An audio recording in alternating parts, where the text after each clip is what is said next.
সবাই পড়ুন আউযু বিল্লাহি মিনাশ শাইতানির রাজীম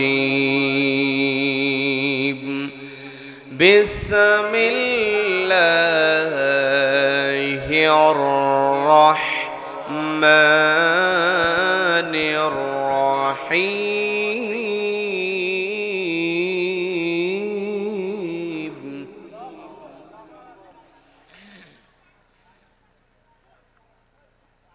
يا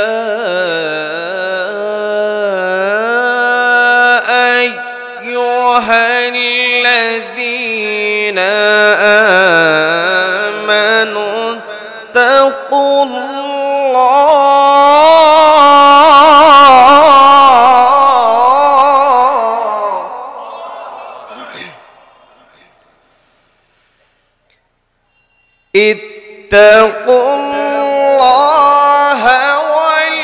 ولتنظر نفس ما قدمت لغد واتقوا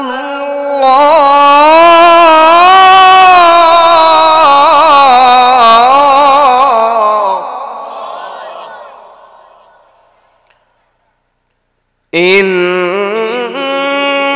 الله خبير بما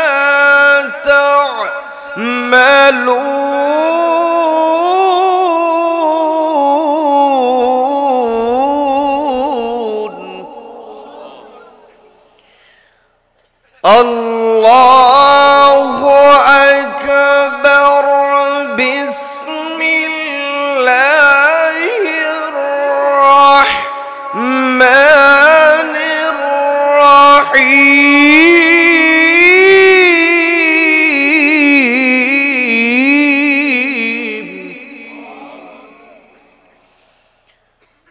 كنتم خير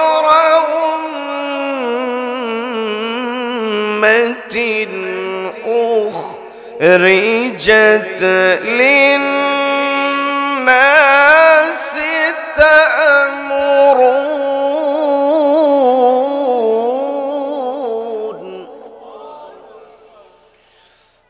تأمرون بالمعروف وتنهون عن المنكر وتؤمنون بالله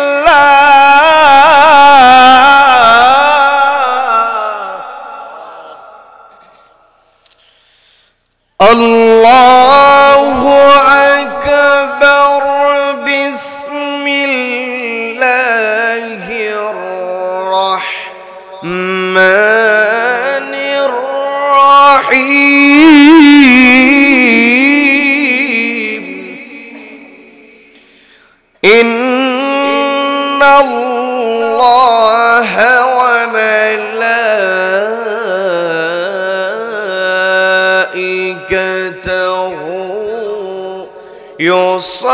يصلون على النبي يا أيها الذين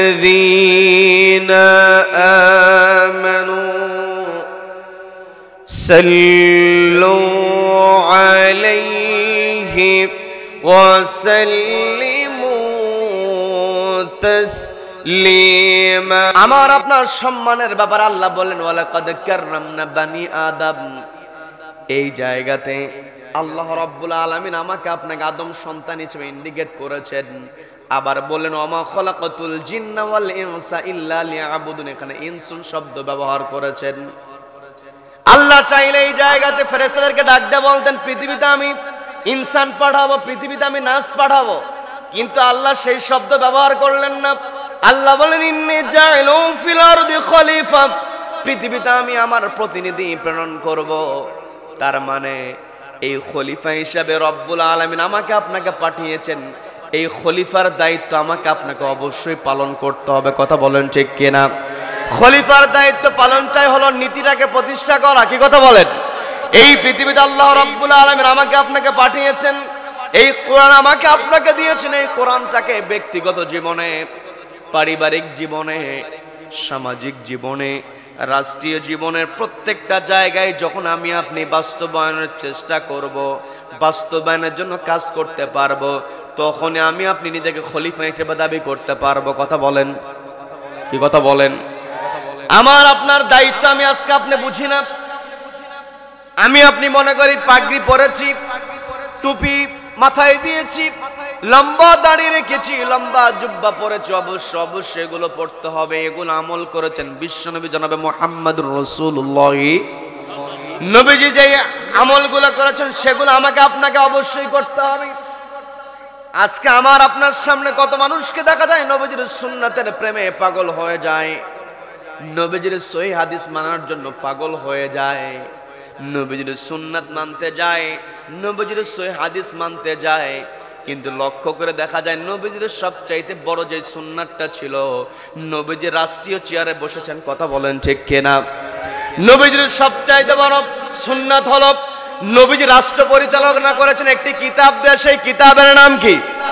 তার মানে আমার আপনার নবীজির সুন্নাতকে টার্গেট করতে হবে, যেই সুন্নাত আমি আপনি বাস্তবায়ন করলে আল্লাহর জমিনে আল্লাহর বিধান বাস্তবায়ন করা সহজ হবে। কি কথা বলেন?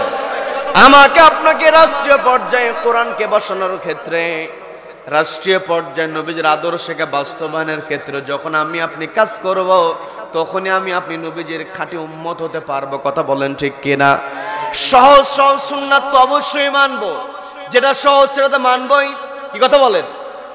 আমাকে আপনাকে যে দায়িত্ব দিয়ে রব্বুল আলামিন পাঠিয়েছেন, আমি আপনি আজকে ইসলামটাকে বুঝতে চাই না, আংশিক মানতে চাই, অথচ আল্লাহ বলেন উদখুলু ফিস সিলমি কাফা, পরিপূর্ণভাবে ইসলামে প্রবেশ করতে হবে। কি কথা বলেন? আমি আমার আলোচনার সূচনায় পবিত্র কোরআনের 59 নম্বর সূরা হাশরের 18 নম্বর আয়াতে কারিমা তেলাওয়াত করেছি। এর সঙ্গে পবিত্র কোরআনের 3 নম্বর সূরা আলে ইমরানের 110 নম্বর আয়াতে কারিমা তেলাওয়াত করেছি। এই দুইটা আয়াতকে সামনে রেখে খলিফা হিসেবে কেমন করে কাজ করা দরকার কিছু আলোচনা করব।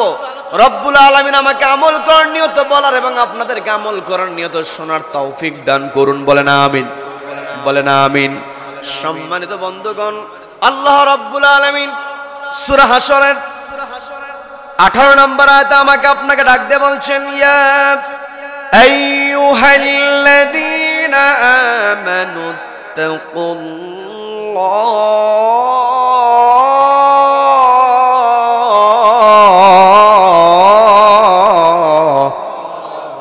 আল্লাহ বলছেন ইয়া আইয়ুহাল্লাযীনা আমানু। এই জায়গাতে আল্লাহ সবাইকে ডাক দেন নাই, আল্লাহ রাব্বুল আলামিন শুধু ঈমানদারদেরকে ডাক দিয়ে বলছেন ইয়া আইয়ুহাল্লাযীনা আমানু, যারা ঈমান আনয়ন করেছো, ইত্তাকুল্লাহ, ভয় করো। কাকে? আল্লাহকে ভয় করতে হবে। এরপর আল্লাহ বললেন ওয়াল তানজুরু নাফসুম মা কদ্দামাত লিগাদ, তোমাদের নজর করা উচিত, প্রত্যেকটা নফসের চিন্তা করা উচিত, প্রত্যেকটা নফসের ভাবনা করা উচিত। মা কদ্দামাত লিগাদ, আগামী দিনের জন্য সে কি পাঠাচ্ছে, কি জমা করছে। কি কথা বলেন? আমি আপনি এই পৃথিবীতে যা কিছু করছি সব কিছু লিপিবদ্ধ হয় আমার আপনার কাদের উপরে। কিরামান কাতিবিনা ইয়ালামুনা মা তাফআলুন মা ইয়ালফিদু মিন কাওলিন ইল্লা লাদাইহি রাকীবুন আতীদ। আমি আপনি পৃথিবীতে যেই লফজটা উচ্চারণ করব সে লফজও কিন্তু বাদ পড়বে না। কথা বলেন ঠিক কিনা? আল্লাহ আমাকে আপনাকে সতর্ক করে বলছেন, ও আমার বান্দারা ইত্তাকুল্লাহ, আমি আল্লাহ আমাকে ভয় করো। তোমাদের যে কাজগুলো আগামী দিনের জন্য তোমরা জমা করছো এটার ব্যাপারে তোমরা চিন্তাশীল হও। ওয়াত্তাকুল্লাহ, আল্লাহ আবারও বললেন আমি আল্লাহ আমাকে ভয় করো। তার মানে এই পৃথিবীতে আমাকে আপনাকে কাজ করতে হবে, খেলাফতের দায়িত্ব পালন করতে হবে। আমার আপনার আমলনামার মধ্যে খেলাফতের দায়িত্ব যদি থাকে, আমার আপনার জন্য জান্নাতে যাওয়া সহজ। বলেন না সুবহানাল্লাহ। আমরা জান্নাতে যেতে চাই কি চাই না? আল্লাহ আমাদেরকে কবুল করেন, বলেন আমিন। সম্মানিত বন্ধুগণ, আমি আপনি যদি জান্নাতে যেতে চাই, আমি আপনি যদি উত্তম হতে চাই, আমি আপনি যদি ভালো হতে চাই, রব্বুল আলামিন পবিত্র কোরআনের 3 নম্বর সূরা সূরা আলে ইমরানে রব্বুল আলামিন আমাকে আপনাকে ইন্ডিকেট করে বলছেন, কুনতুম খায়রা উম্মাতিন উখরিজাত লিন-নাসি তা'মুরুনা বিল মা'রুফি ওয়া তানহাউনা 'আনিল মুনকারি ওয়া তু'মিনুনা বিল্লাহ।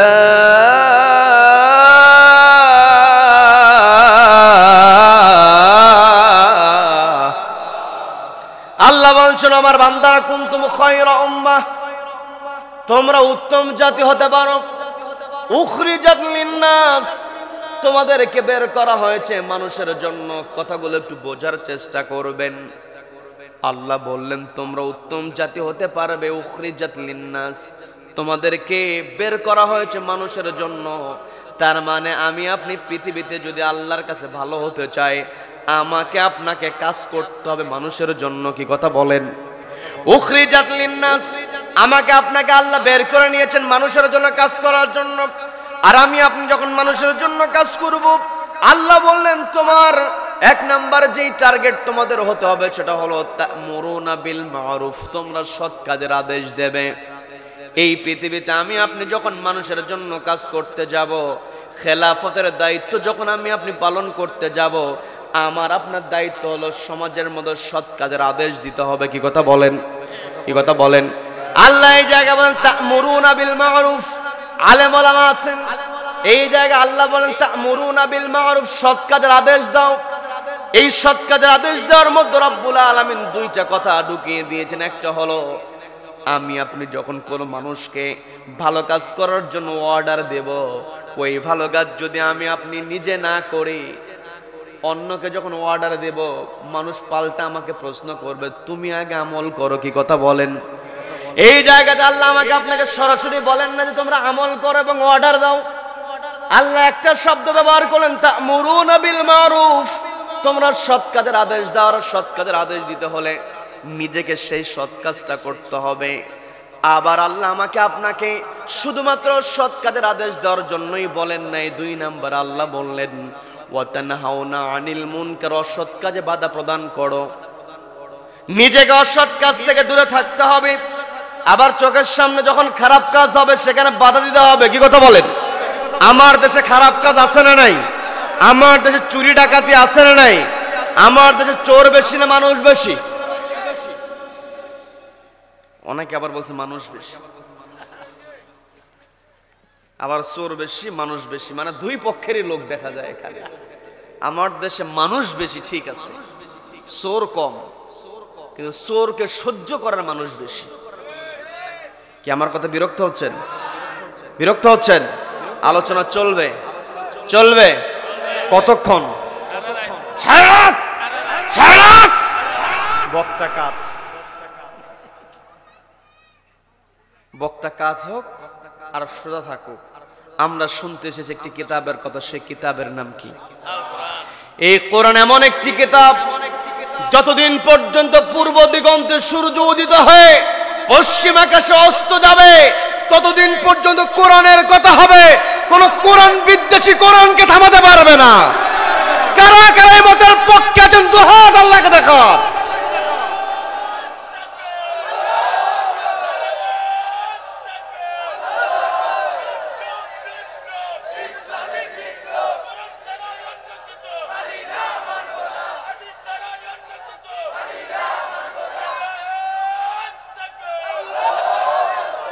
আল্লাহ আমাদের সকলকে কবুল করেন, বলেন আমিন, বলেন আমিন।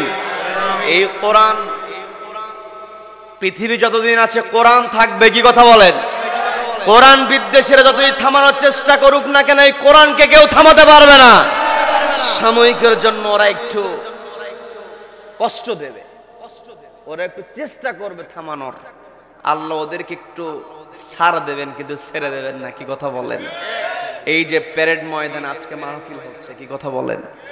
দীর্ঘ 18 বছর ওই কুলাঙ্গারেরা মাহফিল করতে দেয় নাই, কিন্তু মাহফিলটাকে ওরা বন্ধ করতে পারে নাই, ওরা মাহফিলকে থামিয়ে দিয়েছিল। রব্বুল আলামিন এমন পরিকল্পনা করেছেন, ওরা পালাতে বাধ্য হয়েছে, মাহফিল আজকে ঠিকই হচ্ছে। তার মানে এই কিতাব আমার আপনার সঙ্গে থাকবে, যতক্ষণ কিতাব থাকবে আমার আপনার মর্যাদা আমাকে আপনাকে বৃদ্ধি করে দেবেন কে? কোরআন যেখানে আছে সম্মানও সেখানে আছে। কি কথা বলেন? এই কোরআনকে যে কাপড়ের টুকরো দিয়ে মুড়িয়ে রাখা হয়, কাপড়ের দাম একেবারেই কম। আমার আপনার চোখের সামনে যখন কোরআনের গিলাফ, কোরআন ঢেকে রাখার যে কাপড় আমার আপনার চোখের সামনে যদি পড়ে থাকে, আমি আপনি যত ব্যস্তই থাকি না কেন, দৌড়ায় গিয়া ওই কাপড়ের টুকরাটা মাটি থেকে উঠায়া চুমুখে বুকে জড়িয়ে ধরি। কি কথা বলেন? কিন্তু কোন বর বিবাহ করতে যাবে, সামর্থ্য অনুযায়ী সর্বোচ্চ দামে কি করে? তার শেরওয়ানি কেনে। এখন বিবাহের দিনে শেরওয়ানি পড়তে গিয়া যদি শেরওয়ানি মাটিতে পড়ে গিয়েছে, অনেক দামি, ও মাটি থেকে উঠায় যদি চুমু খায়, যেহেতু দাম বেশি, মানুষ বলবে যে বিয়ের আনন্দে মাথা ঠিক নাই। কি কথা বলেন? দেখেন, কাপড়ের দাম কম, কাপড়ের কি দাম কম, কিন্তু কোরআনের সংস্পর্শে লাগার কারণে সম্মান না করলে মানুষ তাকে বেয়াদব বলবে। কি কথা বলেন? আর কাপড়ের দাম বেশি, শেরওয়ানি, সুমা খাইলে মানুষ পাগল বলবে। কি কথা বলেন?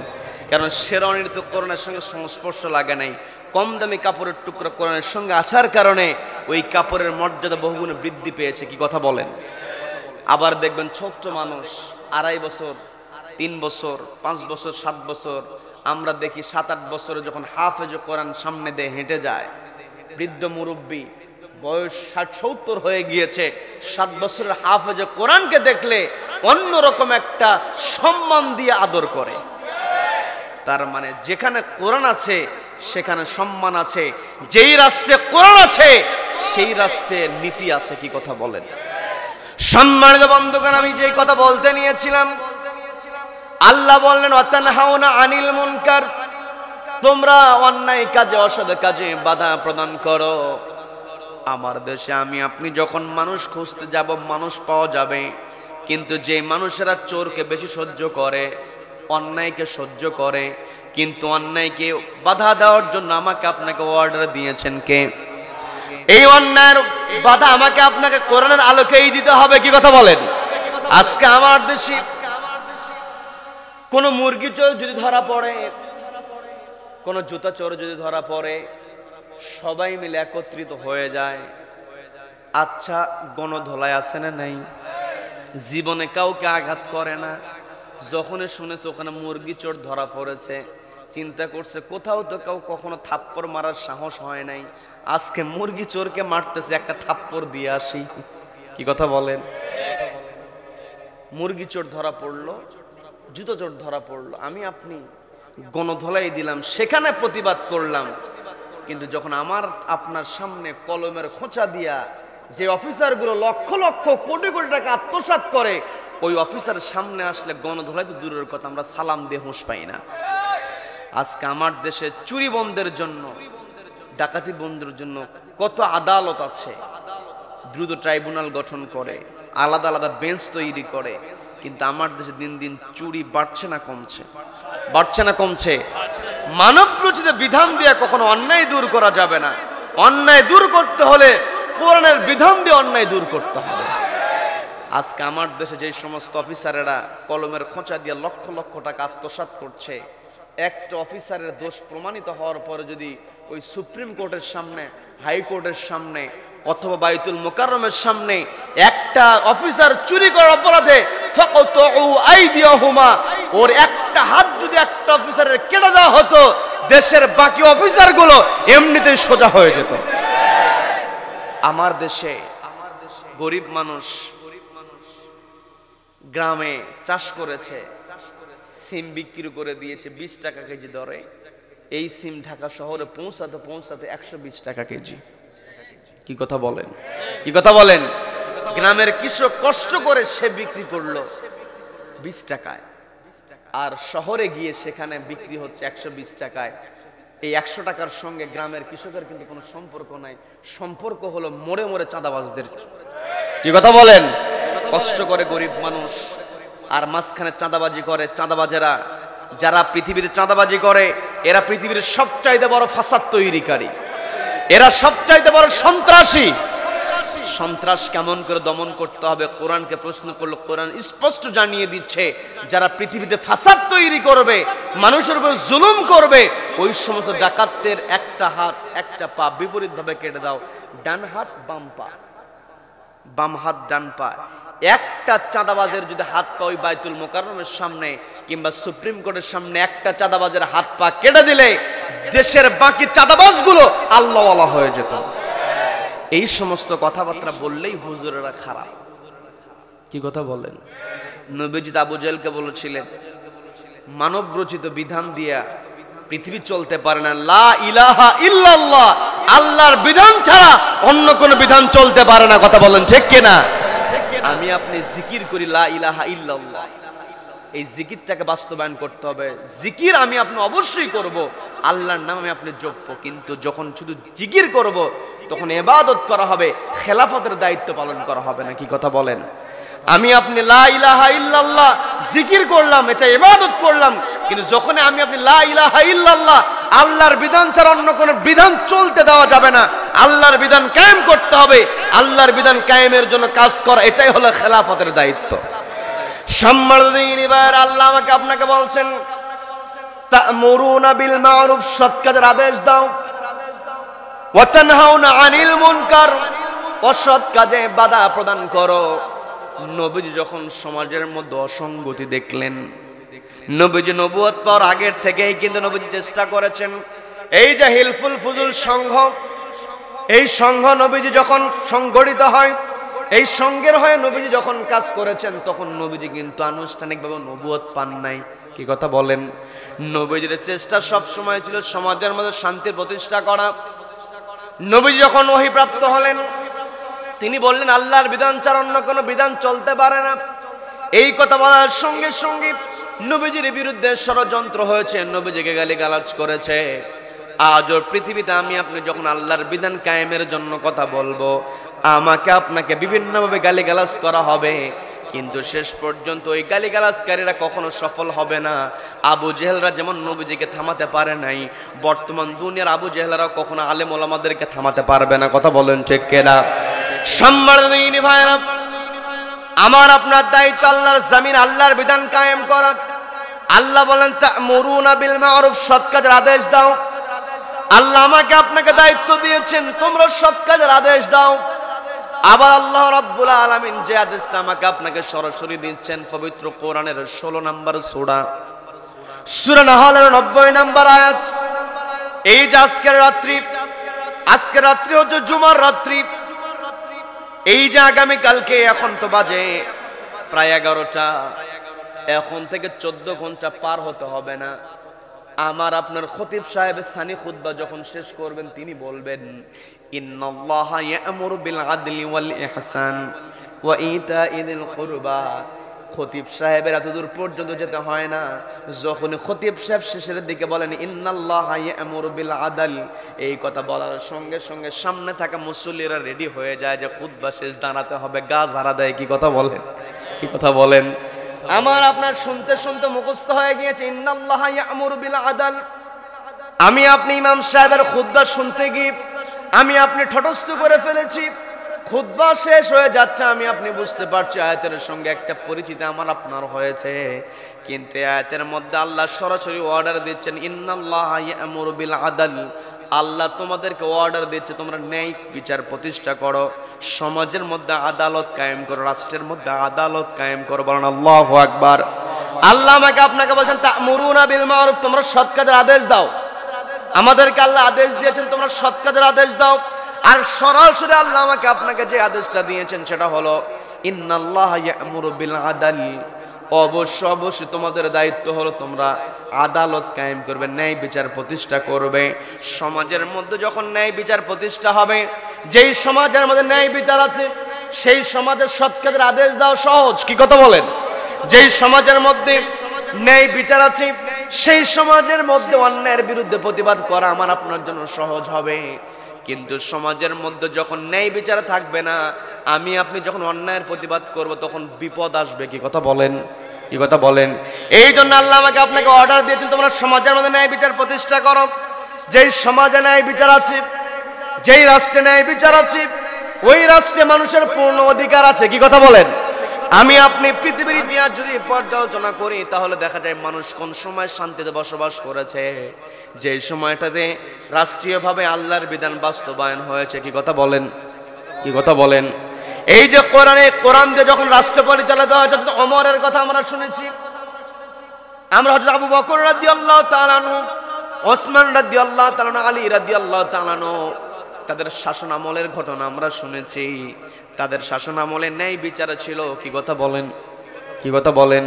ন্যায় বিচার যেখানে আছে সেখানে মানুষের অধিকার আছে। আরেকজন খলিফা ছিলেন, সেই খলিফার নাম হলো খলিফা হারুনুর রশিদ। তিনি সম্পর্ক রাখতেন আলেম ওলামাদের সঙ্গে। যখন রাষ্ট্রীয় চেয়ারে বসে আলেম ওলামাদের সঙ্গে সম্পর্ক রাখে, আলেম ওলামা যদি উপদেষ্টা হয় তাহলে আলেম ওলামা সবসময় ভালো পরামর্শই দিয়ে থাকে। কি কথা বলেন? বাহালুল পাগল আর খলিফা হারুনুর রশিদ দুইজনের বিভিন্ন গল্প আমরা শুনেছি। বিস্তারিত ঘটনার দিকে আমি যাব না, গল্পের দিকে যাব না। এই যে খলিফা হারুনুর রশিদ আলেম ওলামাদের সঙ্গে সম্পর্ক রেখেছেন, যার কারণে সমাজের মধ্যে ন্যায় বিচার প্রতিষ্ঠা করতে পেরেছিলেন। তার শাসনামলের একটা ঘটনা আছে।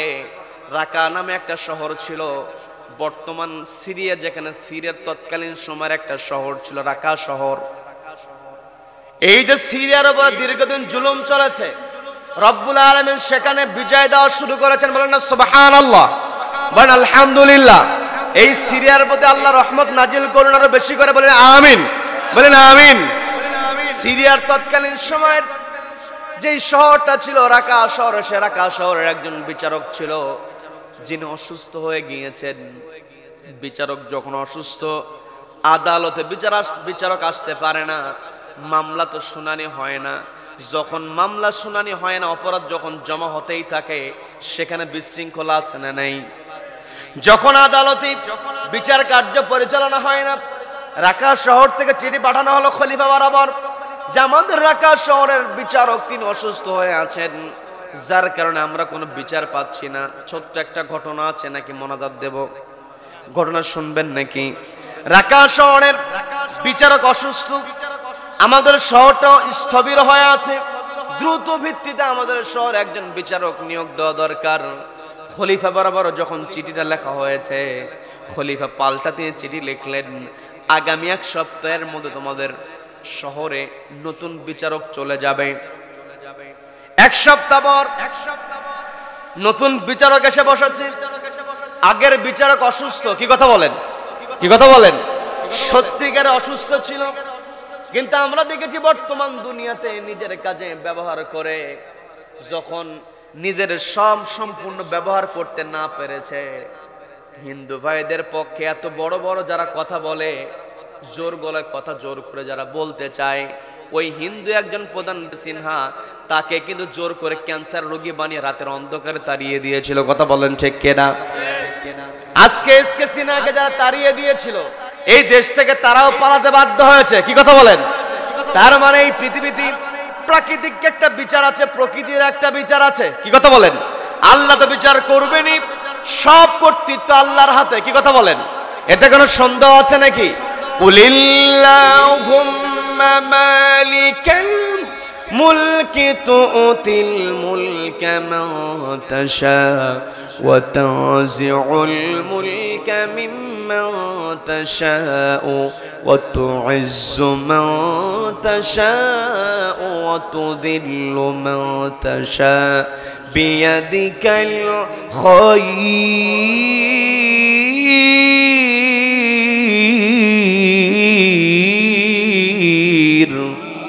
আল্লাহ বলছেন, ওগো নবী আপনি বলুন, কুলিল্লাহুম্মা মালিকাল মুলক, ওগো আল্লাহ আপনি হলেন রাজত্বের মালিক। রাজত্বের মালিকানা কার হাতে? তুতিল মুলকা মা তাশা, আপনি যাকে ইচ্ছা রাজত্ব দিতে পারেন। ওয়া তানজিউল মুলকা মিম্মান তাশা, ওগো আল্লাহ আপনি যার কাছ থেকে ইচ্ছা রাজত্ব কেড়ে নিতে পারেন। কারো কাছ থেকে রাজত্ব কেড়ে নিতে আল্লাহর কিন্তু বড় কোনো শক্তির প্রয়োজন হয় না। কথা বলেন ঠিক কিনা? আল্লাহ রাব্বুল আলামিন নমরুদের রাজত্ব কেড়ে নিয়েছিলেন ছোট্ট একটা প্রাণী মশা, তাও আবার ল্যাংড়া। কি কথা বলেন? ফেরাউনের রাজত্ব আল্লাহ কেড়ে নিয়েছিলেন পানিতে চুবায় মেরে। কি কথা বলেন? আব্রাহার রাজত্ব আল্লাহ কেড়ে নিয়েছিলেন, আব্রাহাকে আল্লাহ নাস্তানাবুদ করে দিয়েছিলেন।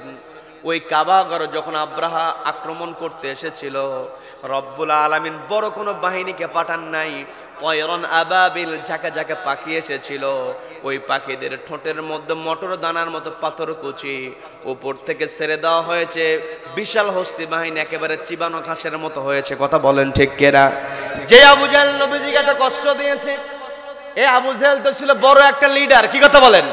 ও শুধু লিডার ছিল না, লিডারদেরও লিডার। কি কথা বলেন? বড় বড় নেতাদেরও নেতা ছিল আবু জাহেল।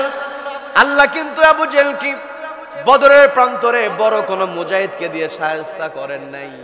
ছোট্ট দুইজন ভাই মাআজ এবং মুআওয়াজ, দুইজনকে দিয়ে আল্লাহ শায়েস্তা করেছেন। আল্লাহ বোঝানোর চেষ্টা করেন, আল্লাহ কাউকে ক্ষমতা থেকে নামায় দেওয়ার জন্য আল্লাহ বড় কোনো শক্তি প্রয়োগ করেন না। কি কথা বলেন?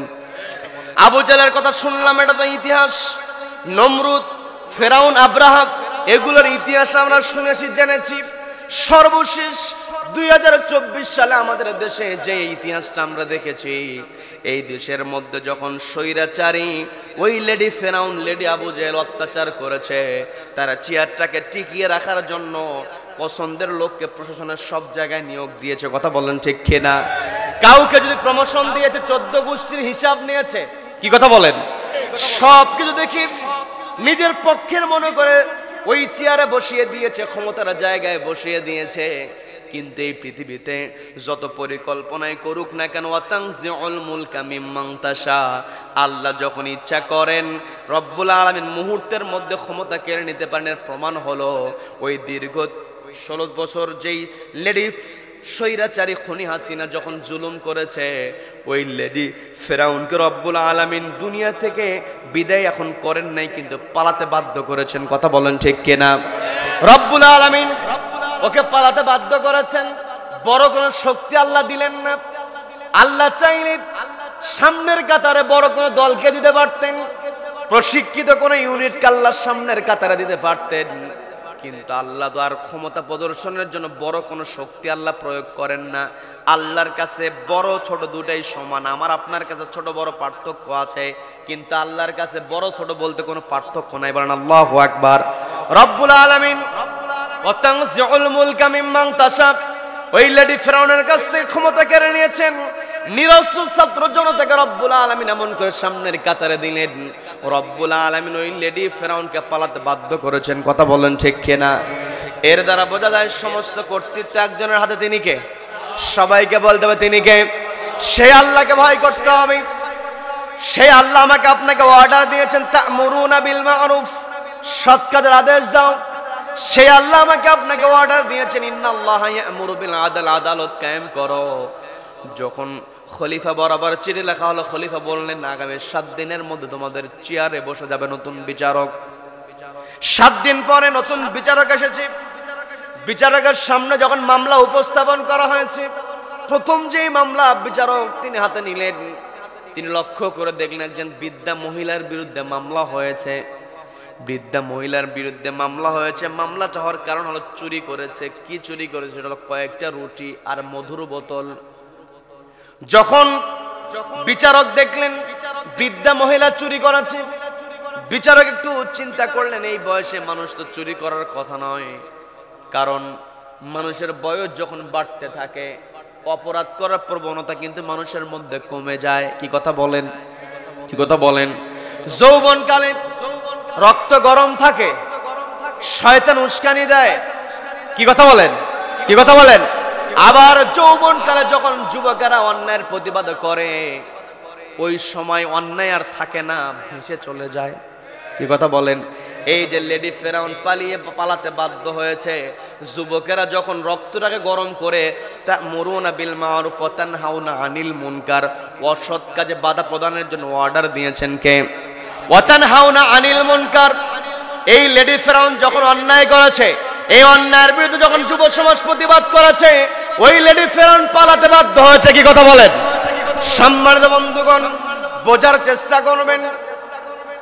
যুবকদেরকে দৃষ্টি আকর্ষণ করে বলছি, হিলফুল ফুজুল সঙ্গের ভাইদেরকে দৃষ্টি আকর্ষণ করে বলছি, যেখানে অন্যায় হবে সেখানে ঐক্যবদ্ধভাবে প্রতিবাদ করতে হবে। অর্ডার দিয়েছেন কে? সবাইকে বলতে অর্ডার দিয়েছেন কে? আল্লাহর অর্ডার মেনে চলবে আমি বলতে নিয়েছিলাম। বিচারক চিন্তা করলেন, এত বৃদ্ধ বয়সে এই মহিলা চুরি করেছে, এই বয়সে তো চুরি করার কথা নয়। তিনি একটু থেমে গেলেন। থেমে গিয়ে বৃদ্ধা মহিলাকে বলছেন, আপনার বিরুদ্ধে তো চুরির অভিযোগ এসেছে, সত্য নাকি? বলে হ্যাঁ সত্য। চুরি করলে যে হাত কেটে দেওয়া হয় এটা কি আপনার জানা আছে? বলে হ্যাঁ জানা আছে। চুরি করলে হাত কেটে দেওয়া হয় এটা জানেন, তারপর চুরি করলেন কেন? বলা হলো, আমি চুরি করতে চাই না, চুরি করতে আমি বাধ্য হয়েছি। আমি তো প্রাপ্তবয়স্ক মানুষ, আমি তো কষ্ট বুঝি, ন্যায় অন্যায় বুঝি। আমি কয়েকদিন যাবত না খেয়ে আছি, নিজের কষ্টকে আমি সংবরণ করেছি। অন্যায় আমি করতে যাই নাই, নিজের কষ্টকে সংবরণ করার চেষ্টা করেছি। কিন্তু আমার ঘরে আমার দুইটা নাতনি আছে যারা কয়েকদিন যাবত না খেয়ে আছে। কয়েকদিন যাবত না খেয়ে আছে। আমি ওই নাতনিদের চেহারার দিকে তাকাতে পারি নাই। ক্ষুধার্ত চেহারায় আমি আর নিজেকে স্থির রাখতে পারি নাই। ঘর থেকে বের হয়েছি। কাজ যে করব সে কাজ করার শক্তি আমার নাই। কাজ চেয়েছি, কোথাও কোনো কাজ পাই নাই। সাহায্যের হাত বাড়িয়েছি, কোথাও কোনো সাহায্য পাই নাই। আমি যখন একটা দোকানের সামনে দিয়ে যাচ্ছিলাম, দোকানের মধ্যে আমি রুটি দেখলাম দোকানদার অন্যমনস্ক।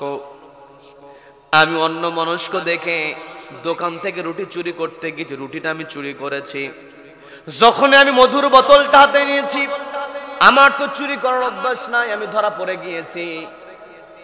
এইটুকু যখন বলা হয়েছে, বিচারক বলছেন আজকে আর নতুন করে কোনো শুনানি হবে না, এই মামলার কোনো শুনানি আজকে হবে না। এই মামলাটা আজকে এখানে মুলতবি করা হলো, বাকি মামলা শুনবো। আর আগামী দিনে এই মামলার রায়টা আমি দেব, তবে রায়টা আমি এখনো দিতে পারতাম, যেহেতু আসামি অপরাধ স্বীকার করেছে। যেখানে অপরাধ স্বীকার করে নেয় আসামি, বিচার করা কিন্তু একেবারে সহজ। কি কথা বলেন? কি কথা বলেন?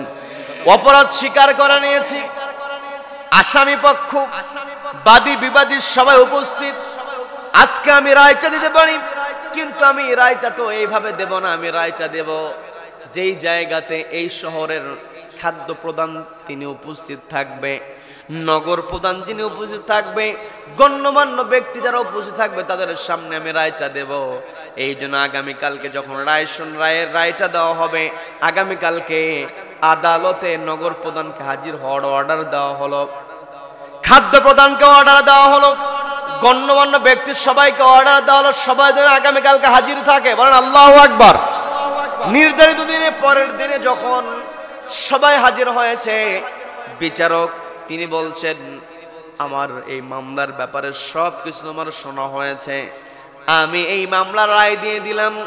এই যে মামলার রায়, যেহেতু চুরি হয়েছে, চুরি করলে হাত কেটে দিতে হয়, কিন্তু বৃদ্ধা মহিলা যেহেতু বিনা জেরাতে স্বেচ্ছায় সে বিনা রিমান্ডে, রিমান্ড ছাড়াই নিজের অপরাধ স্বীকার করেছে। নিজের অপরাধ স্বপ্নদিতে স্বীকার করার কারণে, স্বীকারোক্তিমূলক জবানবন্দি দেওয়ার কারণে তার হাত কাটার বিধানটাকে মওকুফ করে দেওয়া হলো। তবে এই যে বিচার সংগঠিত হয়েছে, এই যে অপরাধ সংগঠিত হয়েছে, এই চুরি সংগঠিত হওয়ার কারণে আমি 50টা বেত্রাঘাতের অর্ডার দিয়ে দিলাম। সবাইকে বলতে হবে কয়টা বেত্রাঘাত? সবাই বলেন কয়টা? 50টা বেতের বাড়ির অর্ডার আমি দিয়ে দিলাম। এরপরে বলেন 500 দিরহাম আমি জরিমানা করলাম। 500 দিরহাম জরিমানা করে 50টা বেতের বাড়ির অর্ডার দিয়ে ওই বিচারক আসন থেকে নেমে এসেছে। আসার পরে বৃদ্ধা মহিলার পাশে দাঁড়িয়েছে, দাঁড়িয়ে বলতেছে, এই বয়সে ক্ষুধার্ত থেকে বৃদ্ধা মহিলা যে চুরি করেছে, এই বৃদ্ধা মহিলা যে চুরি করেছে, এই চুরির জন্য 1 নাম্বার অপরাধী হলো এই দেশের যিনি রাষ্ট্রীয় চেয়ারে বসে আছেন, যিনি খলিফা। বলেন আল্লাহু আকবার। আমার কথায় বিরক্ত হচ্ছেন নাকি? চিন্তা করে দেখেন, বিচারক বলতেছি বৃদ্ধা মহিলা চুরি করেছে, এই চুরি বৃদ্ধা মহিলা করেছে, কিন্তু এই চুরির দায়ে সবচেয়ে বড় অপরাধী হলো যিনি খলিফা, তার তো দায়িত্ব ছিল বৃদ্ধার খবর নেওয়া। তার মানে যে সমাজের মধ্যে ন্যায় বিচার আছে, যে সমাজের মধ্যে আদালত আছে, ওই সমাজে বৃদ্ধ মানুষের নিরাপত্তা আছে। কথা বলেন ঠিক কিনা? তিনি বলছেন যেহেতু আমিও তো আজকে রাকা শহরের বিচারক, আমি তো খলিফার প্রতিনিধি, খলিফা যদি অপরাধী হয়ে থাকে তাহলে আমিও তো অপরাধী। এই 50টা বেতের বাড়ির মধ্যে 20টা বেতের বাড়ি আমার হাতের মধ্যে মারা হোক। বলেন আল্লাহু আকবার। তিনি হাতটা বের করে দিয়েছেন। আমি কি বানিয়ে বলছি নাকি? এগুলো হলো ইসলামের ইতিহাস। কি কথা বলেন? তিনি বলছেন 20টা হাতের বাড়ির জন্য হাতটা বের করে দিলেন। কয়েকটা বাড়ি মারার পরে হাতটা ফেটে রক্ত বের হয়েছে। বিচারক রক্তাক্ত হয়েছে, পাশ থেকে দৌড়ে আসা হয়েছে ব্যান্ডেজ করিয়ে দেওয়ার জন্য। তিনি কাউকে কাছে আসতে দিলেন না। কাছে থাকা রুমালটা নিয়ে হাতটা পেঁচিয়ে ধরে বলছেন, এখনো 20টার সংখ্যা পূর্ণ হয় নাই, বাকি আঘাত করে 20টার সংখ্যা তোমরা পূর্ণ করো। বলেন আল্লাহু আকবার। 20টার সংখ্যা যখন পূর্ণ হয়ে গিয়েছে, তিনি বলছেন এখন 30টা বাকি আছে। আমি যেমন প্রতিনিধি হিসেবে দায়ী, এই শহরের যিনি নগর প্রধান তার দায়িত্ব নেওয়া উচিত ছিল, খোঁজ নেওয়া উচিত ছিল। বৃদ্ধা মহিলার খোঁজ নিতে পারেন, তিনিও অপরাধী। খাদ্য প্রধান যিনি, তিনিও অপরাধী।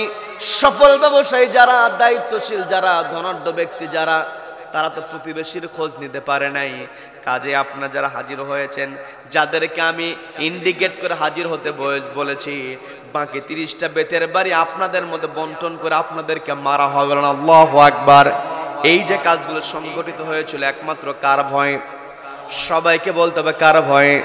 আমি আপনি কি করি? মালিক ইয়াউমিদ্দিন নামাজের মধ্যে আলহামদুলিল্লাহি রাব্বিল আলামিন আর রহমানির রহিম মালিক ইয়াউমিদ্দিন প্রতিদিন আমি আপনি তেলাওয়াত করছি, কিন্তু মালিক ইয়াউমিদ্দিন এই যে আয়াতটা আমি আপনি উচ্চারণ করি, গোটা কোরআনের বাকি আয়াতের দিকে আমার আপনার খেয়াল না করলেও চলবে। আমি আবার বলছি যে খেয়াল করবেন না তা বলি নাই। আপনি আমি যদি শুধুমাত্র মালিক ইয়াউমিদ্দিন এই আয়াতের উপরে যদি আমি আপনি আমল করতে পারি, তাহলে আমার আপনার দ্বারা কখনো অন্যায় করা সম্ভব হবে না। কথা বলেন ঠিক কিনা? কারণ এই পৃথিবীতে আমি আপনি যা কিছু করছি, মালিক ইয়াউমিদ্দিন যেই দিন রব্বুল আলামিন বিচার ফয়সালা করবেন, আলাইসাল্লাহু বিআহকামিল হাকিমিন, ওই দিন আল্লাহর চাইতে বড় কোনো বিচারক থাকবে না। কথা বলেন ঠিক কিনা? সম্মানিত বন্ধুগণ, ওই বিচারক মালিক ইয়াউমিদ্দিন এই অর্থটা বুঝেছে। আজকে দুনিয়ার চেয়ারে বসলাম, যেমন তেমন বিচার করলাম, দুনিয়ার কেউ আমাকে আপনাকে নাও ধরতে পারে, কিন্তু মালিক ইয়াউমিদ্দিন যেই দিন আল্লাহ বিচার করবেন, ওই দিন আমার আপনার বিন্দু পরিমাণ কোনো কাজ বাদ যাবে না। কথা বলেন, কি কথা বলেন? বিচারক বলছেন বাকি 30টা বেতের বাড়ি সবার মধ্যে প্রদান করা হোক। বাকি 30টা বেতের বাড়ি যখন প্রদান করা হলো, এরপরে বিচারক বলছেন এই যে 500 দিরহাম জরিমানা করা হয়েছে, এই 500 দিরহাম বৃদ্ধা মহিলা কেমন করে দেবে? যে নিজের ঘরে খাবার না থাকার কারণে চুরি করে, তার কাছ থেকে তো জরিমানা নেওয়া সম্ভব না। তিনি বলছেন 500 দিরহাম এই যে জরিমানা করা হয়েছে, এই 500 দিরহামের মধ্যে 100 দিরহাম রাষ্ট্রীয় কোষাগারে জমা হয়ে যাবে। কারণ যেখানে আদালত আছে, বিচারক আছে, কর্মচারী আছে, তাদের বেতনের দরকার আছে না নাই? তিনি বলছেন 100 দিরহাম রাষ্ট্রীয় কোষাগারে জমা হয়ে যাবে। ওই 100 দিরহামের দায়িত্ব আমি নিয়ে নিলাম। বাকি 400 দিরহাম সবার মধ্যে বন্টন করে দিলেন। কাউকে দিলেন 10 দিরহাম, কাউকে দিলেন 20 দিরহাম, 30 দিরহাম। এইরকম করে 400 দিরহাম যখন উঠানো হলো, বিচারক বলছে 20 দিরহাম চলে যাবে দোকানদারের কাছে, যার মালামাল চুরি করা হয়েছে। ক্ষতিপূরণ বাবদ তাকে 20 দিরহাম দিয়ে দেওয়া হলো। বাকি তাকে 380 দিরহাম। বিচারক বলছে এই 380 দিরহাম দিয়ে দেওয়া হলে বৃদ্ধা মহিলাকে আগামী 1 মাস পর্যন্ত যেন 2 নাতনিকে নিয়ে পরিবারটাকে চালাতে পারে। বলেন আল্লাহু আকবার। ফয়সালা দিয়ে 380 দিরহাম বুঝিয়ে দেওয়া হলো। বুঝিয়ে দেওয়ার পরে বিচারক বৃদ্ধা মহিলার সামনে গিয়ে হাত জোড় করছেন, আমার দায়িত্ব ছিল আপনার খোঁজ নেওয়া। আমি তো এই রাকা শহরের বিচারক, আমার তো দায়িত্ব ছিল আপনার খোঁজ খবর নেওয়া। অর্থাৎ রাষ্ট্রীয়ভাবে যারা বৃদ্ধ হবে তাদেরকে ভাতা দিতে হবে। কি কথা বলেন? কি কথা বলেন? রাষ্ট্রীয়ভাবে যারা প্রতিবন্ধী হবে তাদেরকে ভাতা দিতে হবে। আমার দেশে ভাতা আছে, রাষ্ট্রীয়ভাবে ভাতা দেওয়া হয়, বৃদ্ধকে ভাতা দেওয়া হয়, প্রতিবন্ধীকে ভাতা দেওয়া হয়। কিন্তু খোঁজ নিয়ে দেখা যায় অধিকাংশ ক্ষেত্রে ভাতা বৃদ্ধদেরকে দেওয়া হয়, কিন্তু যে বৃদ্ধের কোনো অভাব নাই দলের লোক হলেই ভাতা দেয়। কি কথা বলেন? আবার প্রতিবন্ধী ভাতা নেবে, মাঝখানে যদি নেতাদের পকেটটাকে পূর্ণ করতে না পারে কেউ ভাতা পায় না। কি কথা বলেন? কি কথা বলেন? আজকে যদি আমি আপনি তানহাউনা আনিল মুনকার, অসৎ কাজে প্রকৃতভাবে যদি বাধা প্রদান করতে পারতাম, আমার দেশে যেই সমস্ত কুলাঙ্গাররা প্রতিবন্ধীদের কাছ থেকে, বৃদ্ধদের কাছ থেকে, বৃদ্ধদের কাছ থেকে তারা কমিশন খায়, এদের বিরুদ্ধে যদি আমি আপনি প্রতিবাদ করতে পারতাম, কোন নেতার পক্ষে, কোন কুলাঙ্গারের পক্ষে বৃদ্ধদের কাছ থেকে কমিশন খাওয়ার সাহস হতো না। কি কথা বলেন? যখন আমি আপনি প্রতিবাদ করতে যাব, আমার আপনার বাধা আসবে, কিন্তু বাধাকে বাধা মনে করা যাবে না। ওয়ালা রব্বিহিম ইয়াতাওয়াক্কালুন, তাওয়াক্কুল করতে হবে কার উপরে? কার উপরে? হক কথা বলতে গিয়া, আল্লাহর জমিনে আল্লাহর বিধান কায়েম করতে গিয়ে যদি আমাকে ফাঁসির মঞ্চে যেতে হয়, বন্দি অবস্থায় থাকতে হয়, আমার আপনার ভয় পাওয়া যাবে না, তাওয়াক্কুল করতে হবে আল্লাহর উপরে। এই যে একটু আগে আমি বলেছিলাম প্যারেডের ময়দান, আজকে মাহফিল, সেখানেও মাহফিল হচ্ছে। আগামীকালকে সমাপনী রজনীতে কথা বলবেন ডক্টর মিজানুর রহমান আজহারী হাফিজাহুল্লাহ। তিনি যে কথা বলবেন, এই মাঠটা যিনি তৈরি করেছেন, গোটা দুনিয়াতে এই চট্টগ্রামের মাহফিলের পরিচিতি আছে না নাই? আছে না নাই? পৃথিবীর বিভিন্ন জায়গা থেকে, বিশেষ করে সৌদি থেকে বিভিন্ন শায়েখরাও পর্যন্ত আমাদের কোরআনের পাখির আলোচনা বসে বসে প্যারেডের ময়দানে শুনেছে। কি কথা বলেন? কি কথা বলেন? ওই প্যারেডের ময়দানে আমাদের কোরআনের পাখির যত বক্তৃতা ছিল, প্রত্যেকটা বক্তৃতার সারাংশ ছিল আল্লাহর জমিনে আল্লাহর বিধান কায়েম করতে হবে। এই কথাগুলো বলার কারণে বাতিল শক্তি, বিশেষ করে ভারতীয় আগ্রাসন যারা আমাদের দেশের উপরে চেপে বসে আছে। কি কথা বলেন? আমরা ৭১-এ স্বাধীন হয়েছি পাক হানাদের কাছ থেকে, আমরা ৪৭ স্বাধীন হয়েছি ব্রিটিশদের কাছ থেকে, কিন্তু আমরা ভারতীয় আগ্রাসন থেকে এখনো স্বাধীন হতে পারি নাই। তবে ২৪-এর আন্দোলনে ভারতীয় আগ্রাসন নড়বড়ে হয়ে গিয়েছে। এই ভারতীয় আগ্রাসনের খুঁটিকে আমরা শক্ত হতে দেব না। যারা এই ভারতের পক্ষে কথা বলবে, যাদের কথার মধ্যে ভারতের সুর পাওয়া যাবে, ওদেরকে বাঙালিরা বঙ্গোপসাগরে নিক্ষেপ করবে। কারা কারা মতের পক্ষে হাত উঁচু করে আল্লাহকে দেখা।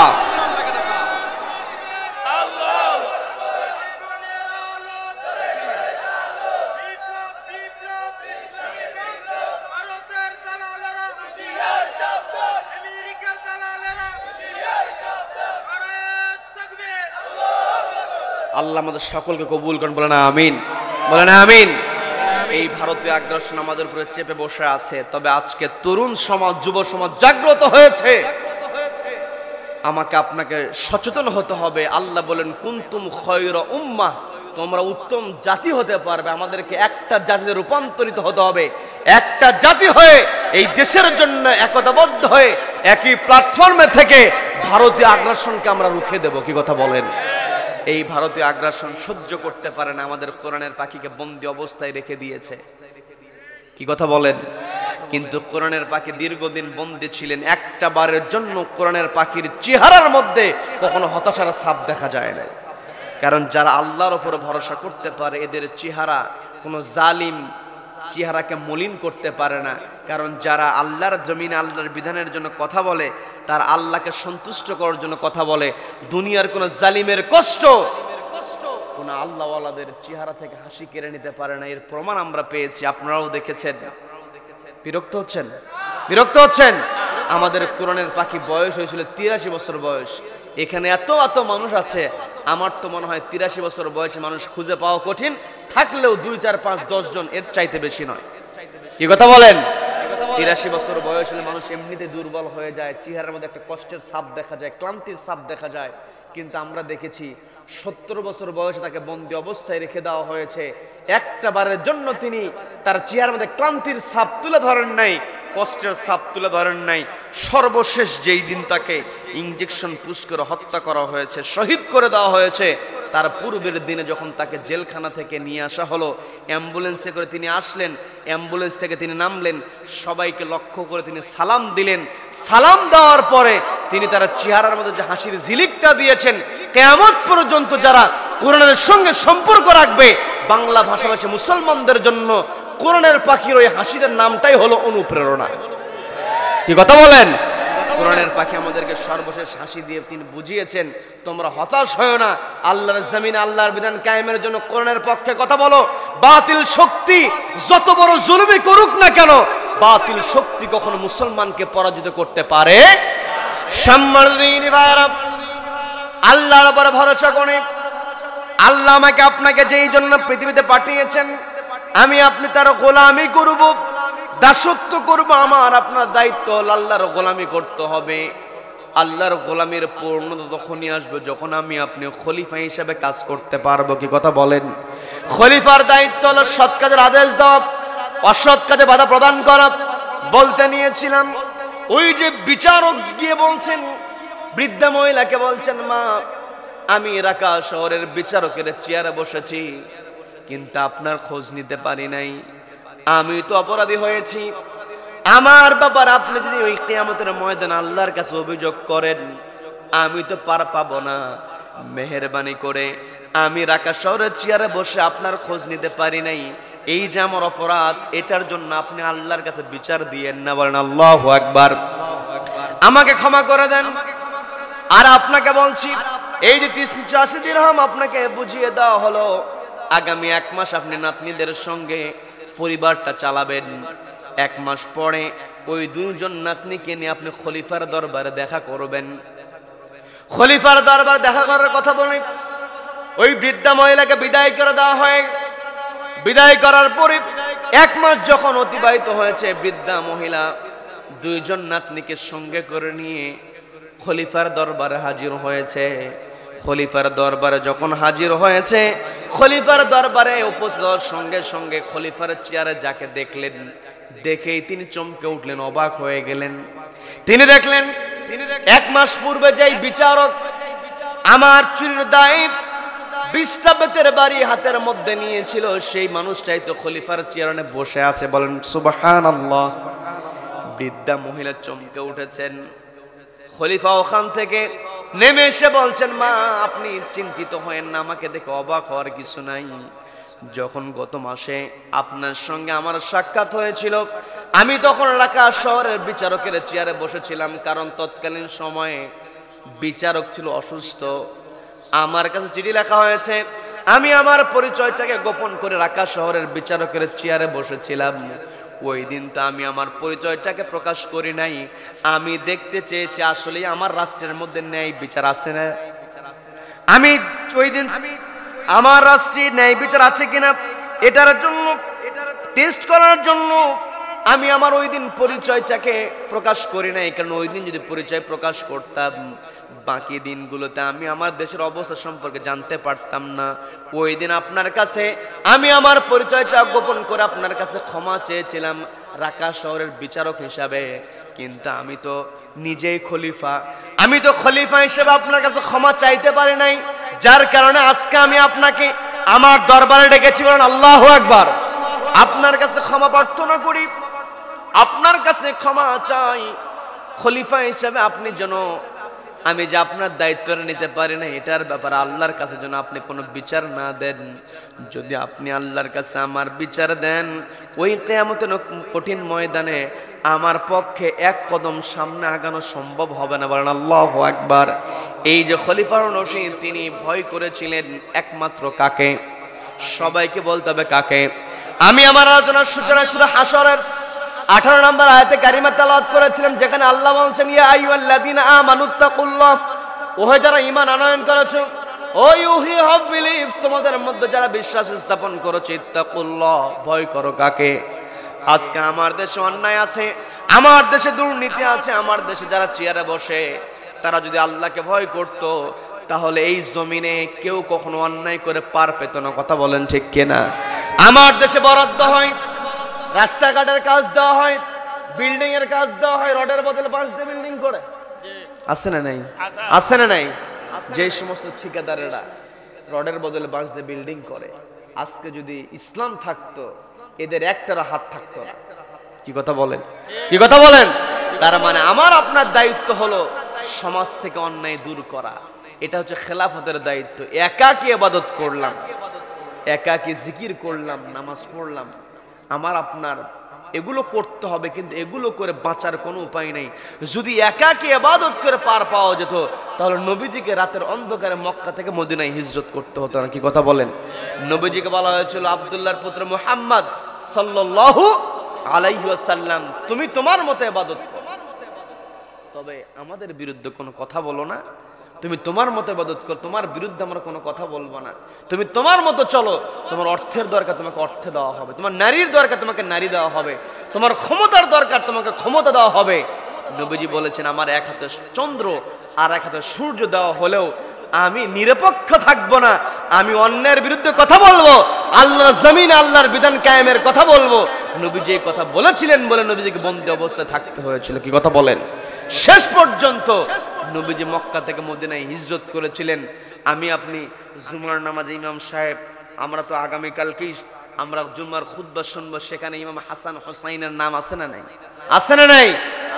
সাইয়্যিদুশ শাবাব আহলিল জান্নাহ আল হাসান আল হুসাইন, হুসাইন রাদিয়াল্লাহু তাআলা আনহু, তাকেও পর্যন্ত ইয়াজিদ তার চেলা চামুন্ডাদেরকে দিয়ে অফার দিয়েছিল যে তোমরা হুসাইনকে অফার দিবা যে হুসাইন যেখানেই থাকবে পৃথিবীর সেখানে তাকে সুবিধা দেওয়া হবে, তবে সে যেন আমার বিরুদ্ধে কোনো কথা না বলে, আমার হাতে বায়াত হতে হবে না, তবে আমার বিরুদ্ধে যেন সে কোনো কথা না বলে। ইমাম হুসাইন বলেছেন আমার জীবন চলে যাবে, অন্যায়ের সামনে মাথা নত করব না, অন্যায়ের বিরুদ্ধে কথা বলবো, এটাই হচ্ছে খেলাফতের দায়িত্ব। কি কথা বলেন, কি কথা বলেন?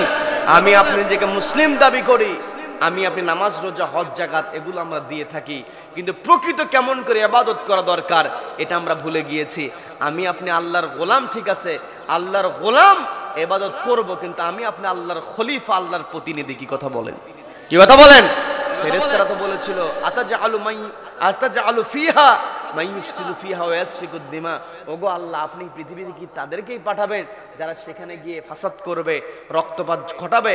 আল্লাহ বলেন ইন্নী আ'লামু মা লা তা'লামুন, আমি যা জানি তোমরা তা জানো না। রব্বুল আলামিন আমাকে আপনাকে পৃথিবীতে পাঠিয়েছেন, এই পৃথিবীতে একদল মানুষ থাকবে যারা জমিনের মধ্যে নিজেদের কোনো স্বার্থকে দেখবে না, আল্লাহর জমিনে আল্লাহর বিধান কায়েমের জন্য তারা নিজের জীবন দিতে প্রস্তুত। কি কথা বলেন, কি কথা বলেন?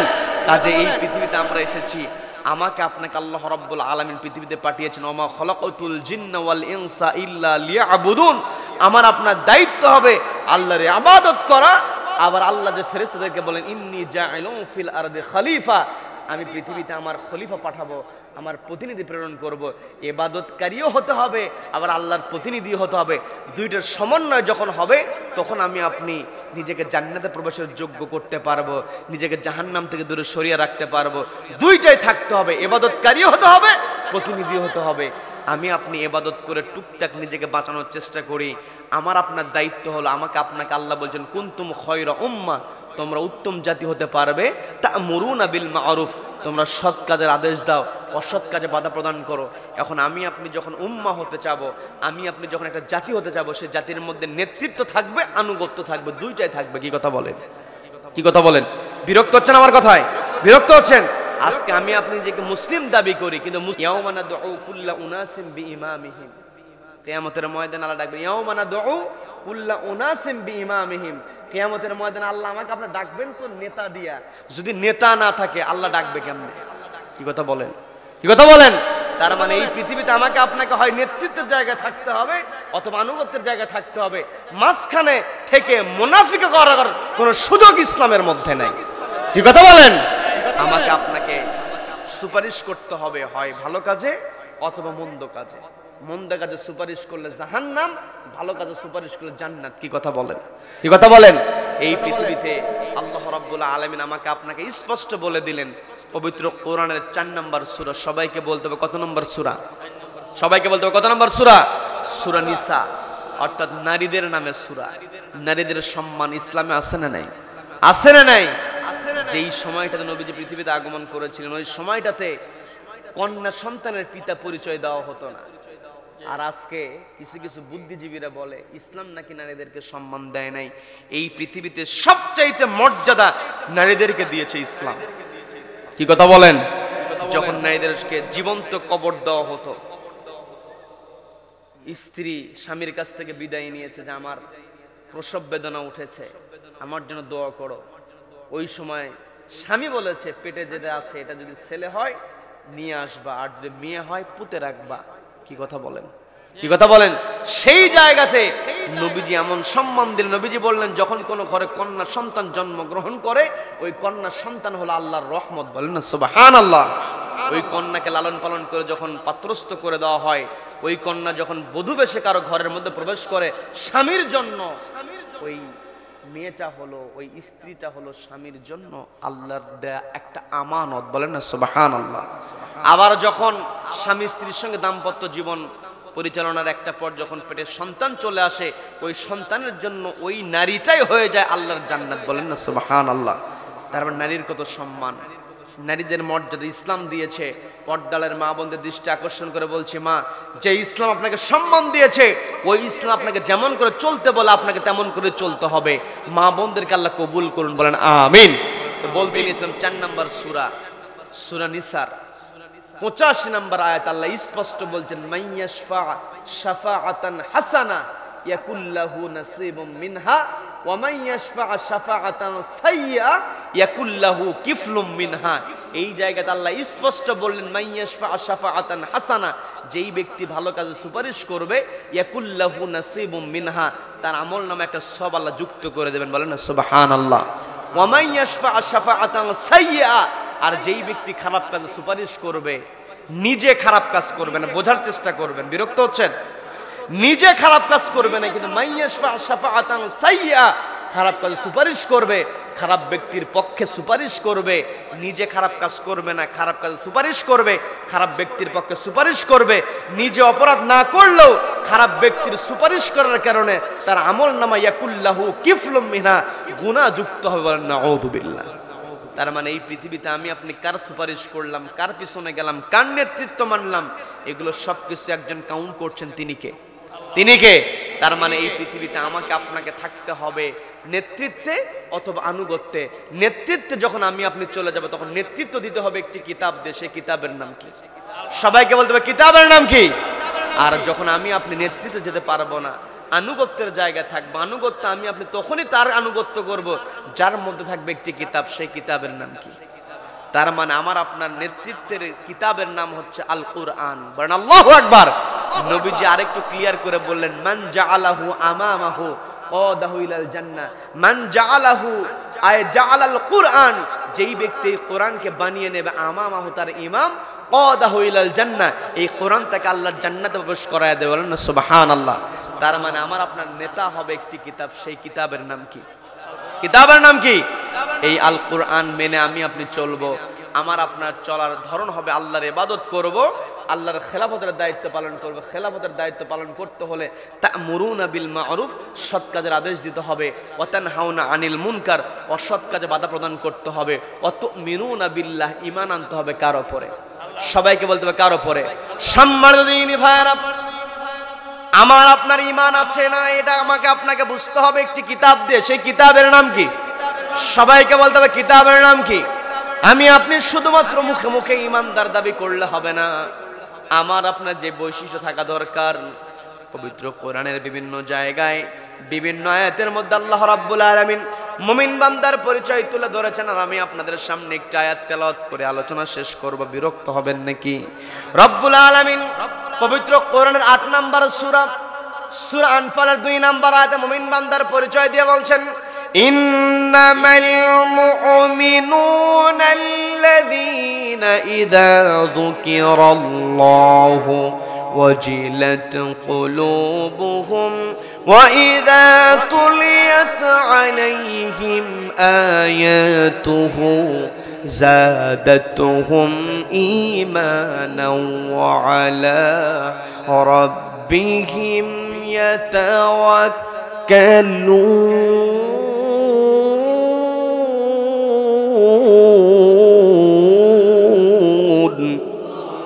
আল্লাহ বলছেন ইন্নামাল মুমিনুন, তারাই হলো মুমিন। আল্লাযীনা ইযা যুকিরাল্লাহ, যাদের সামনে আল্লাহর নাম উচ্চারিত হয়, ওয়াজিলাত কুলুবুহুম, অন্তরটা কেঁপে ওঠে। কার ভয়ে? তার মানে আল্লাহর নাম শোনার পরেও আমার আপনার অন্তর যদি আল্লাহর ভয় না থাকে, বুঝতে হবে আমি আপনি এখন ঈমানদার হতে পারি নাই। কথা বলেন ঠিক কিনা? এক নাম্বার বৈশিষ্ট্য, আল্লাহকে ভয় করতে হবে। দুই নাম্বার, ওয়াইদা তুলিয়াত আলাইহিম আয়াতুহু যাদাতহুম ঈমানা, যখন ঈমানদার বান্দার সামনে কোরআন থেকে তেলাওয়াত করা হবে, কোরআন থেকে তাফসীর করা হবে, যাদাতহুম ঈমানা, ঈমানটা বৃদ্ধি পাবে। বলেন না সুবহানাল্লাহ। তার মানে যারা মুমিন হবে তারা কোরআন তেলাওয়াত দেখে, তাফসীরের মাহফিল দেখে ওদের ঈমানটা বেড়ে যাবে, মনের মধ্যে খুশি ভাব চলে আসবে। কিন্তু যারা তাফসীর মাহফিল দেখে, কোরআন তেলাওয়াত দেখে যারা বিরক্ত হবে, বুঝতে হবে এরা হলো টাটকা মুনাফিক। কথা বলেন ঠিক কিনা? সম্মানিত দিনী ভাইরা, তৃতীয় নম্বরে আল্লাহ আমাকে আপনাকে যে বৈশিষ্ট্যের কথা বললেন, ওয়া আলা রাব্বিহিম ইয়াতাওয়াক্কালুন, মুমিন বান্দারা আল্লাহর উপর তাওয়াক্কুল করবে। আমাকে আপনাকে আল্লাহকে ভয় করতে হবে, কোরআন তেলাওয়াতের দ্বারা ঈমানটাকে বাড়াতে হবে, আর ভরসা রাখতে হবে আল্লাহর উপরে। তিনটা বৈশিষ্ট্য অর্জন করে তা'মুরুনা বিল মা'রুফ, সৎ কাজের আদেশ দিতে হবে, ওয়া তানহাউনা আনিল মুনকার, অসৎ কাজে বাধা প্রদান করতে হবে। রব্বুল আলামিন আমাদেরকে এই সমস্ত কাজ করার তৌফিক দান করুন। বলেন আমিন।